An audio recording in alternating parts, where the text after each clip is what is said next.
Hi, my name's Tom. I work for Google's Creative Lab here in Sydney. And I work on cultural projects. I work with cultural organizations, often enabling artists and writers and directors, creators, to explore and experiment with these tools that we're talking about, these digital tools, and how we might use them to create contemporary art, contemporary culture.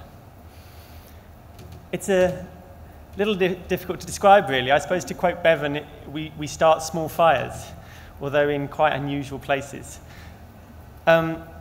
So in order to give you more sense about what I'm going to talk about, we've made a short video which talks about some of the things that we've done and some of the things we look forward to doing. So we'll have a look at that.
So we all understand digital at the periphery of culture.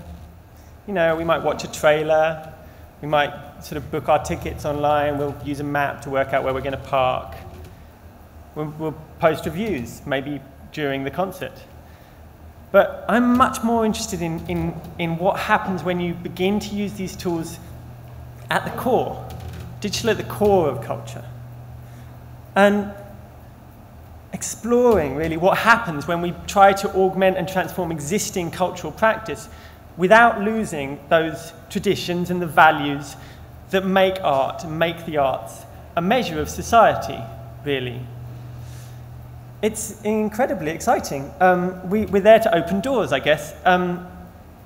It's sort of like 3-year-olds, really, sort of with finger paint for the first time. And it does feel a bit like that. It's exciting and it's exhilarating and it's really messy. But I thought I'd start with a question, which is why are we talking about digital plus art or digital and culture? Like, we don't talk about camera art. We don't talk about augmented theatre. There is technology, really, in every aspect of our culture. And I guess I'm just being impatient because, actually, if you think about photography, it took 100 years from its birth as a technological innovation, as a tool, to be fully appropriated and accepted into The art world, I'm not sure, to be perfectly honest, I'm not even sure if the Royal Academy of Arts even accepts photographers as artists now. You know, it is a slow process. In fact, the ubiquity of cameras is beginning to challenge whether we understand photography as art. But like another highly ubiquitous piece of technology, the pencil, the art that comes out really will stand alone.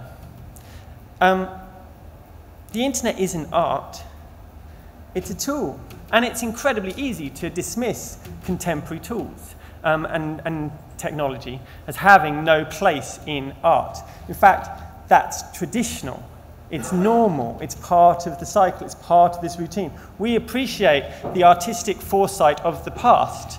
That's whose work we look at and enjoy. We tend to appreciate less the artistic foresight of the future. It feels ugly. It challenges us. It's difficult. From Kandinsky to Koons, it has always been so. In fact, technology is always really at the heart of contemporary culture. Well, we as consumers generally look backwards, and the artists look forwards. And we need to allow them to look forwards.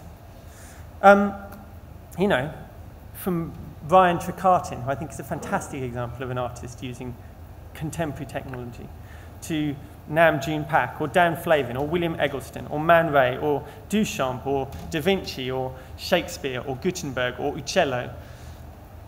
You know, innovation and use of technology has always been part of our culture. Or should I say that disavowing technology is effectively saying that true culture is finger painting. Artists hold a mirror to society. They use the contemporary tools of society to show us who we are, whether we like that or not. Most art forms, literature, theatre, art, seek to take you away from where you are. They want to stimulate a response. They want to take you out of the rational context of what you are, and they're like time machines, or, dare I say it, virtual reality. And to Amit's point, actually that's what the white room's for. That's why we have white rooms, to remove these distractions so that the art can take you to where it wants to go. Like even cave paintings were meant to evoke a dream state. So if culture is a kind of virtual reality, it's quite important not to get caught up in how we create that state of mind. Art is what you do to your audience, it's not how you do it. Which brings us to another really important point about the culture that we're making today, which is that we're in the middle of a paradigm shift of quite epic proportions. It's not just the internet, you know, that's small scale actually. It's not phones or tablets or Google. We're moving from a time when information was static and held in time and place. When you went to libraries to read books, when you went to the theatre to experience drama, when you go to a museum to understand art. And we're moving towards a world where information is entirely fluid, where anyone can know anything, can access any information anywhere at any time. That's where we're going. As an artist, it's quite important to understand that any work that you create will be seen from this place, looking backwards, not from now. You have to make for your audience, and your audience is in this world, this fluid world. It's kind of our reluctance to recognize that, which is interesting. We still want our art created the way we like to consume it. And that makes us comfortable, which is great, but like everything which we really like, it's probably not that good for us. We should be challenged. Now that doesn't detract from the artifact or from the object. Like, I am a huge fan of old stuff. I heartily believe that old is basically better than new.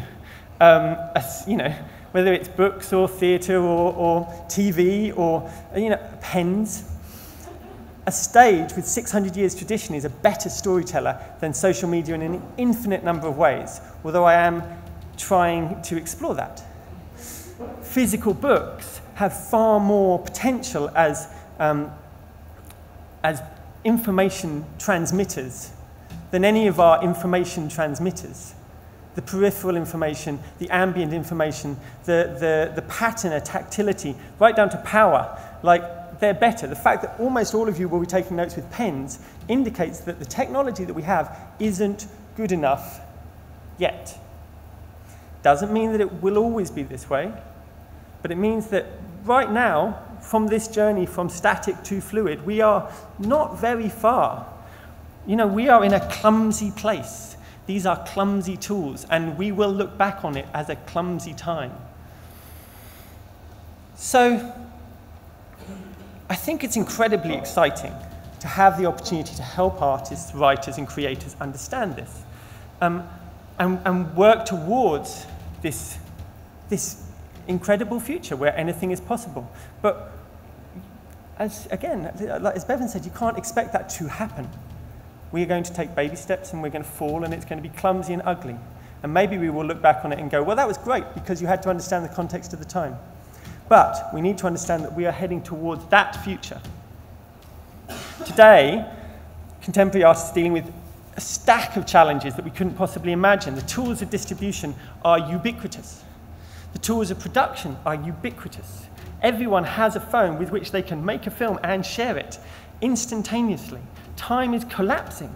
Our timelines for discernment and for critical judgment are vanishing. Appropriation is instantaneous. Memes evolve and explode and travel around the world and come back in a day, and then they die. All of these are synonymous, really, with, well, this move to this future state, this move to this trajectory on which we are traveling. And there are more prosaic issues as well. This work, when you introduce digital elements, is damn hard to sell. The structures of our cultural world, schools and publishers and museums and august institutions like this one, don't have the solid ways of interacting with it, of showing it, of promoting it, of selling it. Not to mention it's hard and incredibly expensive to make digital things, especially digital things that continue to work for a long period of time. We want this to be there in 500 years, and that's a huge challenge because the digital work of 5 years ago is already getting turned off. The great art, theatre, dance of today will be seen from the future. And these are the complexities of today's society that it will look at, that it will show us. It will take us to that place. They're multilinear, time-agnostic, fragmented and discordant. Otherwise, it will be pastiche. It will be looking backwards rather than forwards, like all those plots in which there are no mobile phones. Mobile phones exist. You can write them out of the plot as soon as you start, and that's what they do, because it breaks everything they understand about plotting. But that's cheating. Why would you do that? And the same with all these other tools. There is a generation of fantastic artists doing amazing things today. I really think we can work harder to create structures, to enable artists to create work, to experiment, to explore this world that we don't understand. We can preserve and we can curate, but we can also promote and we can help create.